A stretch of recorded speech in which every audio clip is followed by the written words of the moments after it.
complètement déconnecté. Tu vis dans ton appartement, on va prendre un Parisien, quoi. Parisien, c'est l'extrême du truc. Bon, il y en a plein dans des grandes villes aussi, mais t'as ton studio miteux, tu payes ça plus de 1000 balles par mois, frérot. Tu te déplaces que dans du béton, t'es entouré de béton, dans du béton, tu vas te foutre dans des putains de bouches, dans des métros sous terre, pour aller ressortir dans ton bureau, pour faire un travail de bullshit job, envoyer des mails sur un PC et dire bonjour à tout le monde comme ça dans un univers qui est complètement déconnecté de ta nature profonde. Tu fais de la comptabilité ou je sais pas ce que tu fais, tu es dans un truc lunaire, quoi. Genre, t'as aucune connexion avec qui tu es, d'où tu viens, etc. Enfin, c'est fou de vivre comme ça. Et ce qui est dingue, c'est que c'est devenu anormal de trouver ça anormal, tu vois. Je veux dire, non, on n'a pas à vivre en appartement, non, on n'a pas à vivre en ville, on n'a rien à foutre là-bas. On n'a rien à foutre là-bas. L'humain n'est pas fait pour ça, en fait. Voilà. La nature, c'est une inspiration qui est ancestrale. Donc, vouloir euh, couper ça, c'est évidemment, il va y avoir que du mal-être de toute façon face à ça. C'est pour ça que d'ailleurs, dans toutes les villes, tout le monde est sous médoc, tout le monde est sous anxiolytique, antidépresseur, parce qu'on ne tient pas. Les gens, ils pètent des câbles. Les gens, ils deviennent fous, ils se deviennent, ils se sentent mal, ils surconsomment tout ce qu'on leur donne, du Netflix, de la bouffe, du fast-food, et le job, et le machin, et les divertissements. Et t'es toujours mal, mec. T'es toujours mal. T'as toujours cette vie de merde de citadin, tu vois. Et on va te donner des médocs pour continuer à supporter cette vie, mais c'est pas ça en fait. En fait, c'est pas ça. Ça fait des millénaires. L'humain, il a toujours vécu en fait en harmonie avec la nature, même avant même de construire des maisons. Tu vois, on a construit des maisons en ville. Tu vois. Avant ça, on habitait dans la nature. Mais on a plus habité dans la nature qu'on a habité en ville. Tu vois ce que je veux dire? Sur l'échelle de l'humanité, je sais pas c'était combien, mon gars, je suis pas bon en histoire. 700, 800 000 ans en arrière. Donc en fait, notre histoire, c'est celle de nomades qui sont connectés à la terre. C'est pour ça que tu te sens trop bien quand tu es dans la forêt, que tu te sens trop bien quand tu te balades, que tu te sens trop bien quand tu fais une rando, tu vois. C'est pas pour rien en fait.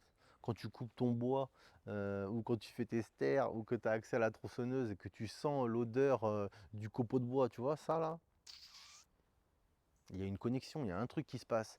Les mecs là, et on va rigoler là. Les mecs, quand vous faites un feu, bon, on n'a plus le droit de faire des feux, les gars. Les feux, c'est interdit, hein. Les feux, ça fait des incendies. Les feux, c'est dangereux. Voilà. Quand tu fais un feu pour ton barbecue, tu vois, il se passe un truc, putain, tu kiffes. Allumer le feu, voir le feu comme ça là. Moi, j'aime trop le faire en forêt. On a un terrain en famille là. Putain, mais le kiff que c'est, tu peux pas savoir. Tu ramasses ton bois le soir là, tu te fais un maxi feu qui te réchauffe la gueule. Là, tu as une connexion ancestrale, tu peux pas tester. Faire un feu en forêt, c'est criminel. Maintenant, c'est criminel. Voilà. Ce qui n'est pas criminel, c'est de bouffer tes antidépresseurs, de vivre dans ton studio à 1000 balles par mois, si c'est pas 1005, d'avoir ton putain de boulot d'esclave de bureau et d'aller courir sur un putain de tapis roulant dans une salle de sport low cost de la capitale. Alors ça, c'est normal. Ça, non, mais c'est normal. Il n'y a pas de problème. Par contre, voilà, faire un feu dans les bois, non, ça, c'est interdit. Voilà. Le monde est complètement parti en vrille. Un retour aux sources spirituelles carrément, parce que tu vois, tu te connectes à tes ancêtres quand tu es dans des environnements voilà, comme celui-ci par exemple. Ça fait trop du bien, tu es apaisé, tu es calme. Il n'y a pas ce brouhaha humain, tu vois. Il n'y a que moi ici qui est en train d'ouvrir ma gueule, qui est en train de polluer cet environnement. Renouer avec la nature, c'est retrouver un espace qui a toujours fait partie de notre identité humaine. C'est ce que je te dis, tu te reconnectes à tes ancêtres. Il y a un truc qui se passe, d'accord? Ok, t'es pas spirituel, vas-y, t'en bats les couilles. Très bien, il n'y a pas de problème. Mais même si tu ne parles pas de ça, il y a autre chose qui se passe, d'accord? Tu ressens un truc, tu as un truc qui se passe quand tu es dans les bois, quand tu es en contact avec le bois, avec la terre, quand tu grattes ton potager, quand tu es même, si tu es chasseur, tu vas à la chasse, tu vois, il se passe un truc, tu vois, il se passe un truc. On dit oui, tu es en contact avec les animaux, même quand tu le butes, tu l'ouvres et tout, tu vois, il se passe un truc, il y a une connexion là, qu'il y a beaucoup, enfin on ne peut pas expliquer, mais en tout cas, il y a un, il y a un truc intergénérationnel qui est là. Tu sais qu'il y a un lien, ok, avec ta lignée, avec d'où on vient vraiment l'humain, quoi. C'est pas en touchant du béton et en marchant sur des trottoirs que tu as une connexion spirituelle à tes ancêtres, frérot. Donc en fait, c'est de retrouver qui fait partie de notre identité humaine. C'est pas juste un décor, tu vois? Ici, c'est pas juste un décor, c'est un ancrage qui nourrit ton âme, d'accord? Voilà. Il y a un besoin intemporel et vital. Donc l'homme moderne a peut-être bâti des murs, mais il n'a jamais effacé ce besoin ancien de se ressourcer dans la nature. Ok. C'est pour ça que les gens en ville, on a fait des parcs, mais tu vois la gueule des parcs. Alors oui, c'est bien, c'est mieux que rien, d'accord? Voilà. Mais tout est aseptisé. C'est terrible de vivre dans des environnements comme ça. À Paris, tu as des parcs, c'est super les parcs, mais tu as vu le niveau tellement aseptisé. Il y a des horaires d'entrée, de sortie, c'est clôturé, il y a des allées. On a essayé de reproduire la nature, mais regarde la forêt derrière moi, vas-y, tu peux pas copier ça.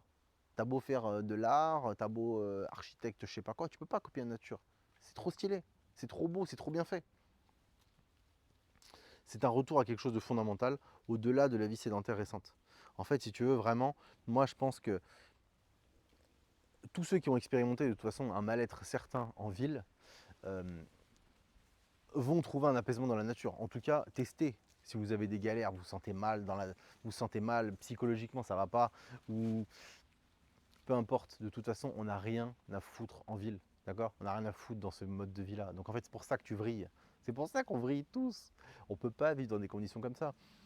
Tu bosses dans ta ville, tous les soirs, tu te bourres la gueule avec tes copains, avec tes collègues, tu essaies de maintenir des activités. Le week-end, c'est toujours pareil. Ça s'enquille des pintes le vendredi soir. Allez, on va sortir, les gars.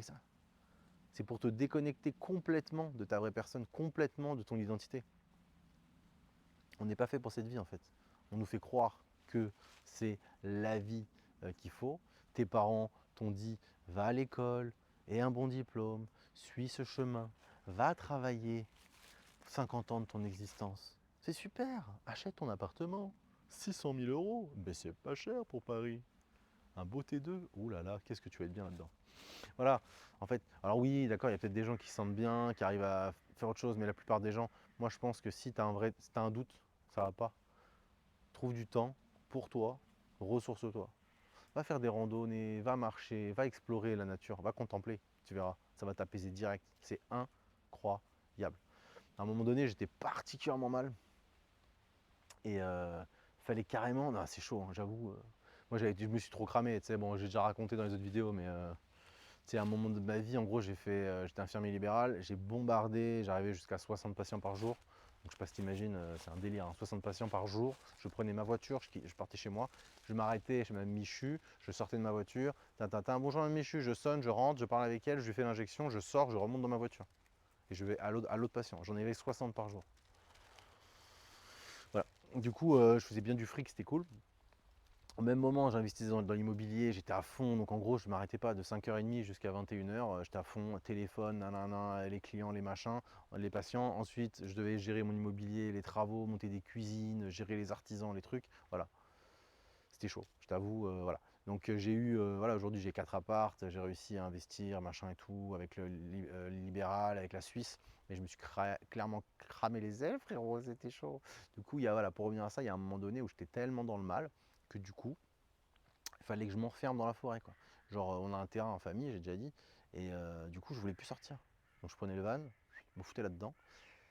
Je voulais parler personne, je voulais voir personne. Je restais une semaine, 2 semaines, tout seul, dans la forêt. Ah putain, c'est un truc de fou. Bah bon, je sais pas si vous avez déjà vécu des trucs comme ça, les gars. Eh, expliquez en commentaire. Comment vous faites pour gérer ces crises d'angoisse existentielles? Moi, je vous dis un truc, la nature, on a toujours vécu là-dedans. Et bien bizarrement, quand tu te connectes à ça, ça va tout de suite mieux. Du moins, ça t'arrange. Tu peux prendre la voie du médicament, hein, la voie des médocs, la voie de la big pharma, la société. Ça marche bien aussi, hein. Court terme, ça fonctionne. Long terme, tu vas brûler des cases là-haut, hein. Là-haut, tu vas brûler des cases, le niveau d'addiction il augmente, ça te défonce complètement ta psyché, mec, hein. D'accord, on va pas se mentir. Du coup, voilà, réalignement, connexion à la nature, il n'y a rien de plus beau de toute façon. Donc voilà, n'hésitez pas si vous avez 5 minutes, une demi-heure, 1 heure, je sais des fois on a la flemme, on n'a pas envie de bouger son cul. Retournez dans la forêt, vous allez voir les gars, ça fait un bien de malade. Dites-moi en commentaire ce que vous en pensez. Est-ce que vous aussi ça vous est déjà arrivé? Est-ce que vous aussi vous kiffez les mecs? Putain, vous êtes des putains de bûcherons qui aimaient le bois et la nature. Ok?